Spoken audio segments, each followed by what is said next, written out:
Bismillahir Rahmanir Rahim. We praise Almighty Allah and we glorify Him as He ought to be praised and glorified. May peace, mercy, and blessings of Almighty Allah be on all His messengers, in particular the last of them all, Prophet Muhammad sallallahu alaihi wa alihi wasallam. In the beginning, I would like to thank Honorable, highly esteemed guest, Professor Dr. Hasbi Abu Bakr, the President, Jamia Singapore. And along with him, we also welcome Brother Mahmood Ahmed, General Secretary and Secretary to Honorable President and one of the board member of Jamia Singapore, who graced our occasion with his presence. The spouses of Honorable President and the Trustee and Director, it will be a remiss of me if I do not thank you. Thank you very much.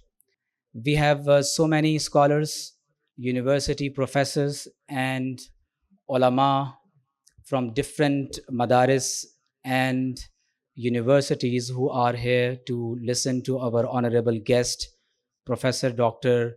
Hasbi Abu Bakr, who serves as the president of Jamia Singapore.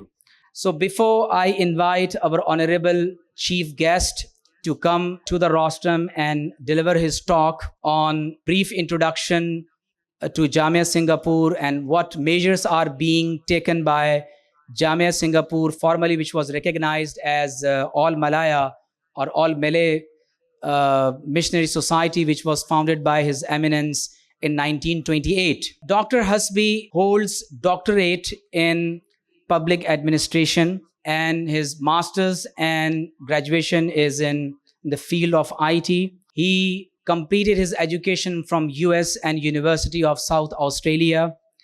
And besides of being a member of World Muslim League, he is the president of Jamia Singapore since 2012. And his father, Haji Sahib, he served at, for the same Jamia Singapore for more than 40 years.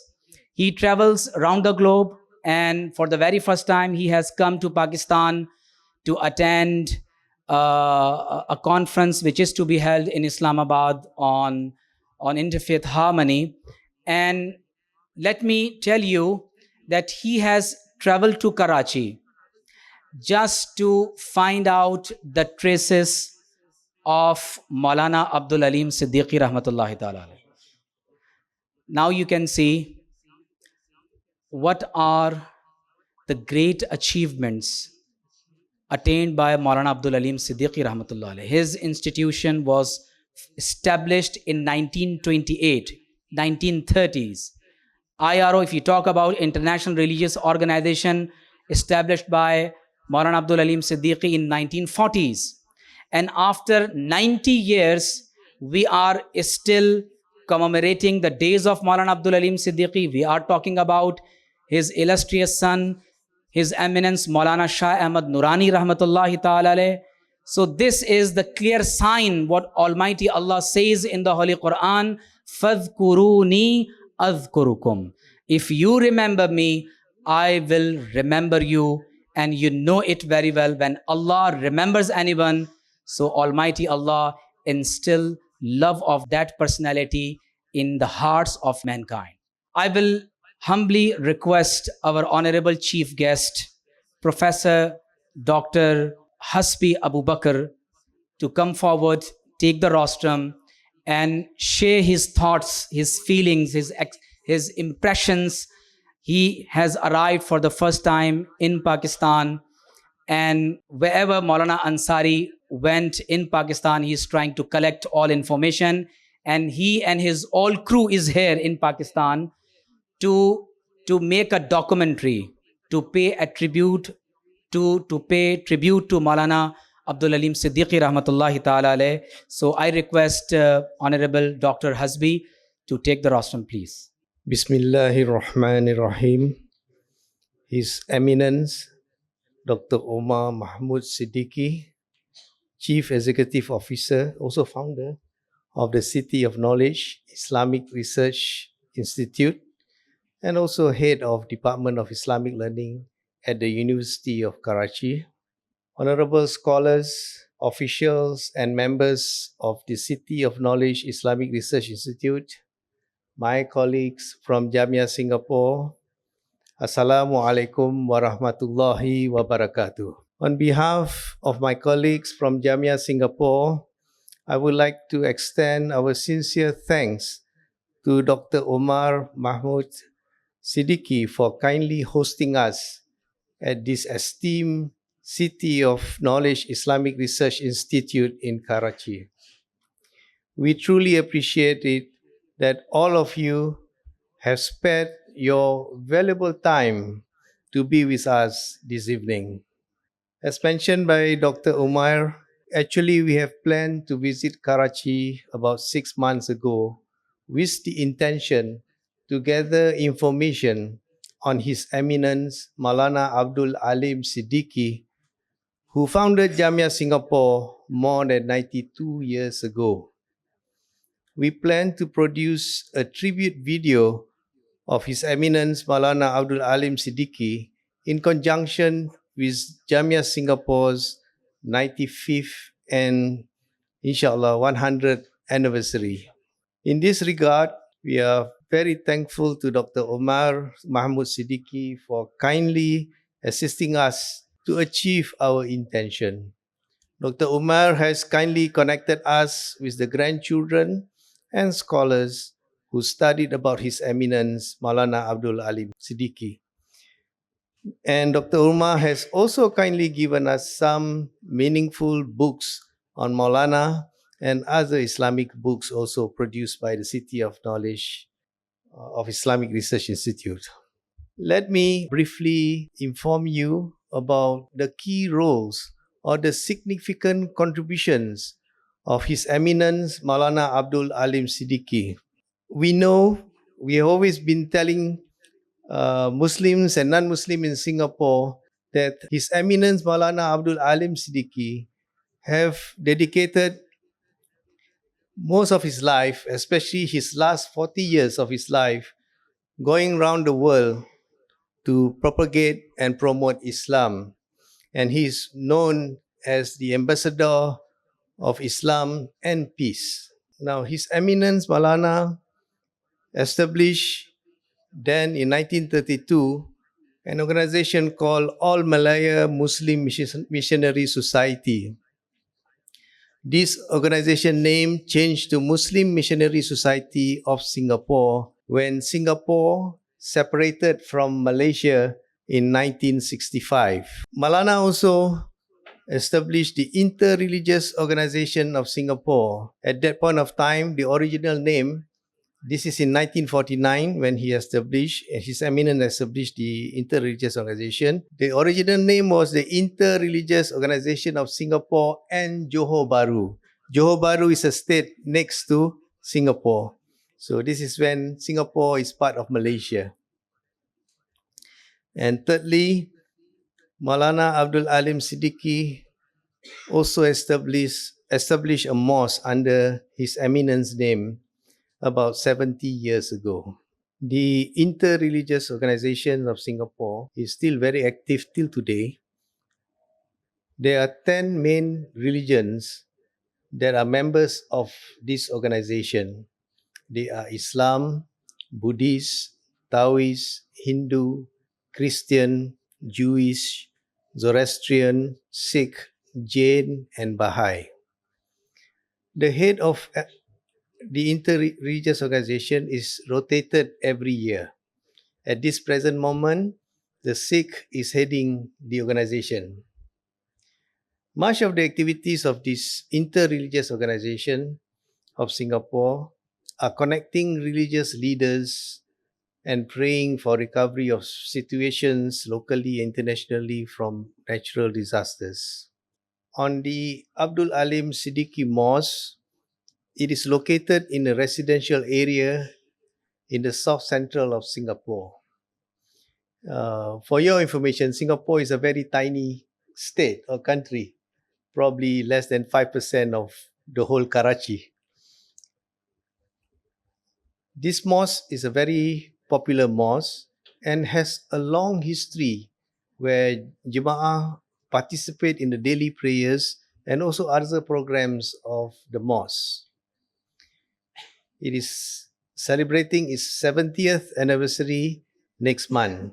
On Jamia Singapore, even after almost 93 years of Jamia establishment by His Eminence Maulana Shah Abdul Alim Siddiqui, we still uphold the vision and mission of His Eminence that is focusing on da'wah, community and humanitarian works and interfaith relations. Jamia Singapore transformed from a solely religious organization to a hybrid organization today, incorporating education, welfare, and health services apart from the da'wah program and services. This transformation was started by a group known as Young Blood, led by Haji Abu Bakar Maidin in 1970. Haji Abu Bakar Maidin and his colleague introduced wide range of services needed by the community, and he led Jamia for 40 years, stepping down in 2010.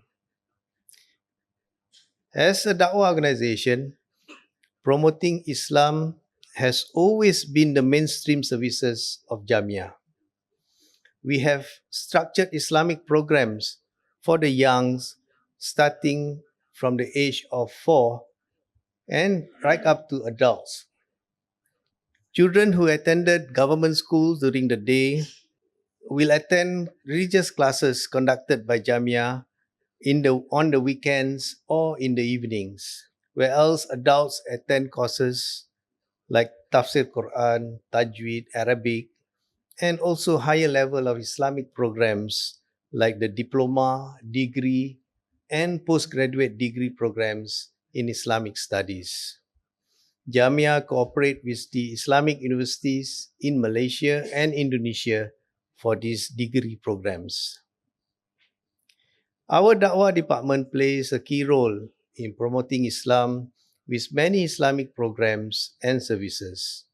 It organizes events in conjunction with the Islamic calendars like Maulidul Rasul, Nuzul Quran, Muharram, and few others. The usual attendances at these events range from 500 to 15,000 audiences of people. One of the signature program of Jamia is organizing the Muslim festivals for the last 5 years. The programs at the Muslim festival include lectures, Islamic artifacts, and for the past few years, we have been introducing the technology like virtual reality, metaverse, the and the immersive technology, where we have stories of hijrah and many others on Sirah of Rasulullah sallallahu alaihi wasallam. When we first started this Muslim festival about 5 years ago, 40,000 visitors came to the 3-day event. Alhamdulillah, 2023 we had 70,000 people, and last year we have more than 100 people that came to our Sirah exhibition. As we have seen, our various services and programs, our education services, and our welfare homes or welfare services, and also our food banks.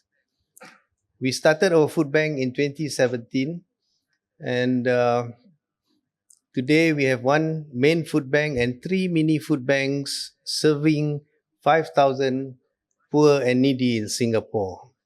And since 1970s, mid-70s, we have been providing free medical and legal services. And we have like 20 volunteer doctors and 20 volunteers, lawyers, Muslims and non-Muslims, to provide these services to the poor and needy who require these services. And we also provide counseling services to the community.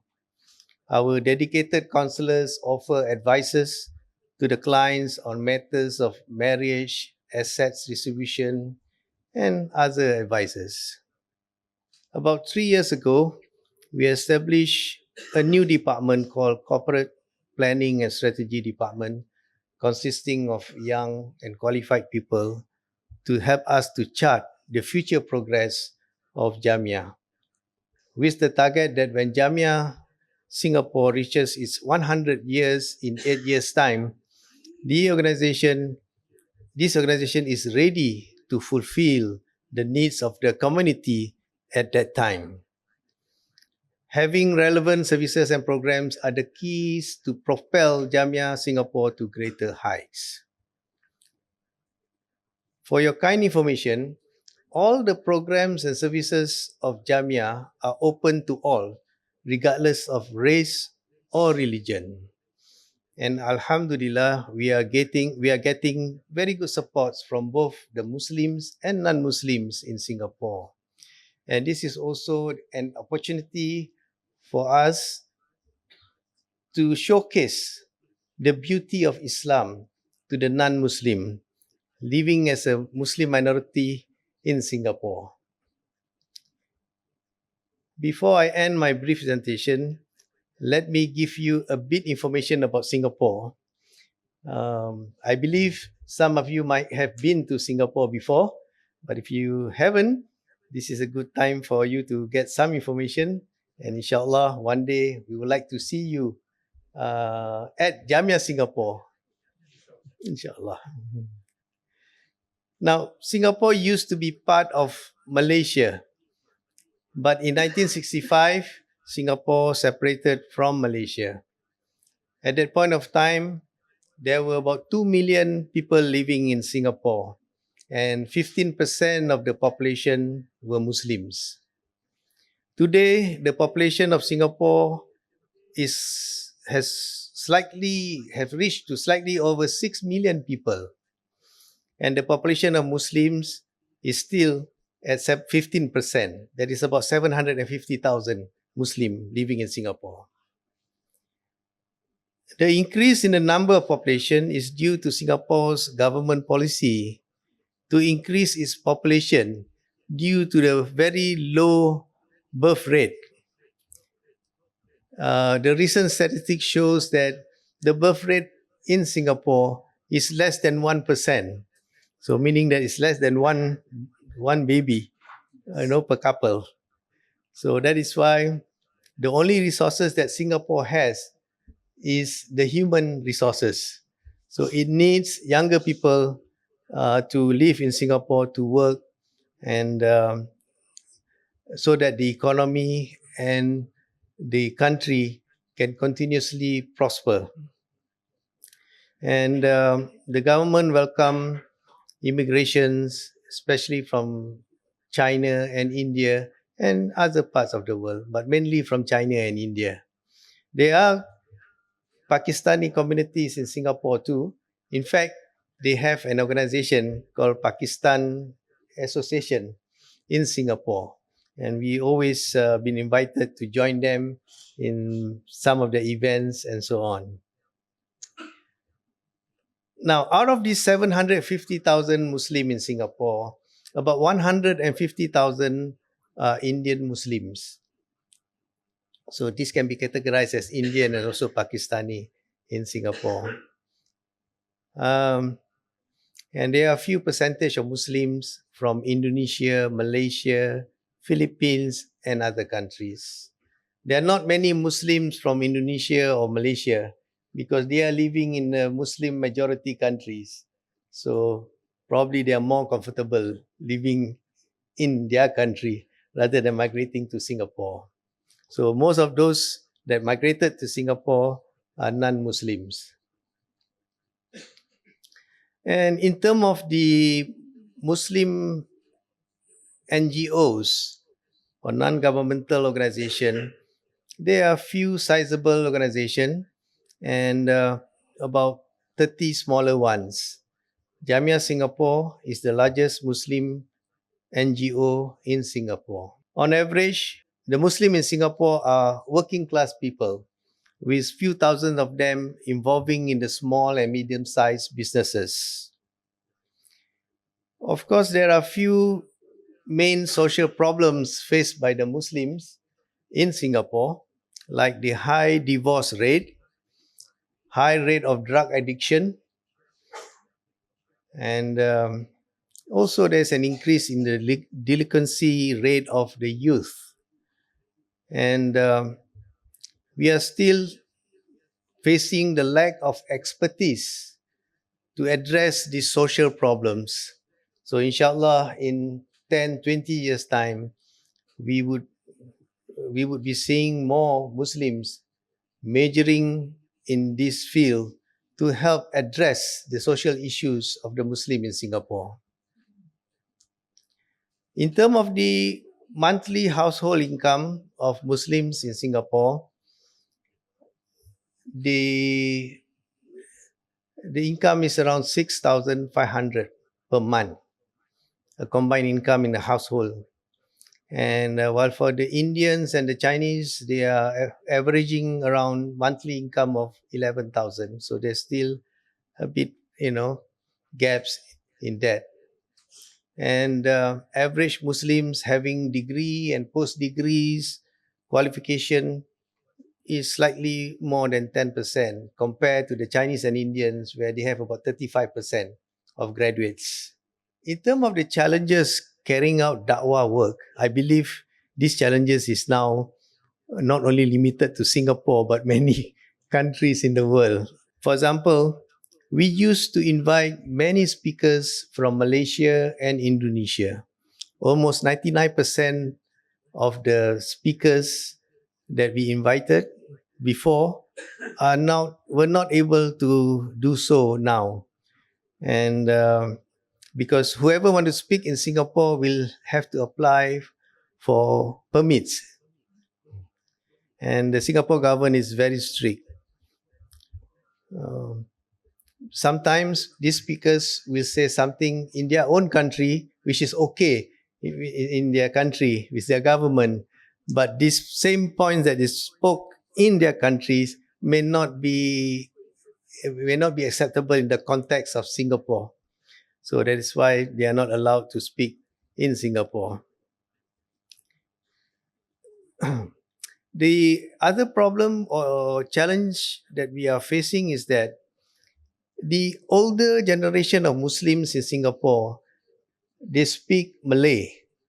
Mostly they speak Malay. And while the younger generation now, that is those below 35, they mainly speak English at home. So when we want to carry out doing da'wah work, now we have to have speakers who can speak in Malay and also in English. Because if we were to hold a lecture event in Malay, the younger generation would not turn up. Because they don't seem to be proficient in their Malay or their mother tongue language at this, nowadays. But if you were to call the English-speaking lecturers or speakers, the older generation would not come. So this is also a challenge for us. And those speakers from Malaysia and Indonesia, they mainly speak Malay. So we have to invite speakers from America, from Canada, from UK, and again, the issue of getting permits for them to speak in Singapore is also another challenge. And of course, the cost also for getting speakers from neighboring countries like Malaysia, Indonesia, will not cost us too much money. But calling them from America, Canada, UK, even Australia, we have to spend more money. And these are all the English speaking lecturers or speakers. The positive point that we have now, situation in Singapore, we have more graduates in the Islamic studies from Egypt, Saudi Arabia, Jordan, and Malaysia. I believe many years back, there are Singaporeans who study in the University of Karachi. I'm not too sure about today. Hopefully, the University of Karachi and even the City of Knowledge Institute would be able to attract Singaporeans in future to come and study in Karachi.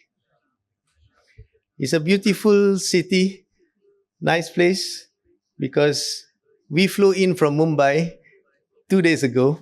And when we look around, we compare that. I think you all are having a better place to live in, a better environment. So we are happy to see that. Finally, we wish to welcome all of you to Jamia Singapore in Singapore. And also we would like to thank the Dr. Umair and all of you for giving us the opportunity to share some information about the significant contributions of His Eminence Maulana Abdul Alim Siddiqui and about Jamia Singapore. And of course, Jamia is also known as a learning organization. We move around, we send many of our staff to overseas. For example, our early childhood teachers were sent to Australia, America, Canada, UK to learn on their curriculum and to bring back the best practices of early childhood from these countries, and we incorporate it with our curriculum in Singapore.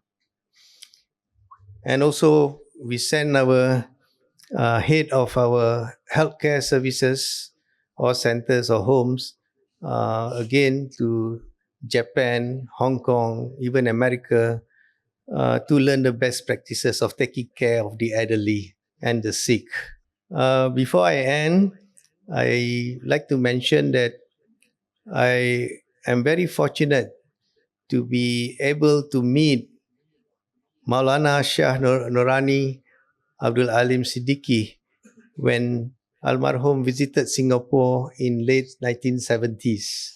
So I drove him around in Singapore and I was so fortunate to be able to do so. So inshallah, Dr. Umair has made arrangement for us to meet his sons in Islamabad, and we are very keen and eager to meet them, to continue with the Silaturahim, where the legacy of Maulana Abdul Alim Siddiqui, who established Jamia, and we would like to see Maulana Nurani was able to come and visit and see Jamia of what his father has established. And now we would like to also the grandchildren to have the opportunity to see what their grandfather has left, a significant contribution in Singapore. So once again, thank you. Wassalamualaikum warahmatullahi wabarakatuh.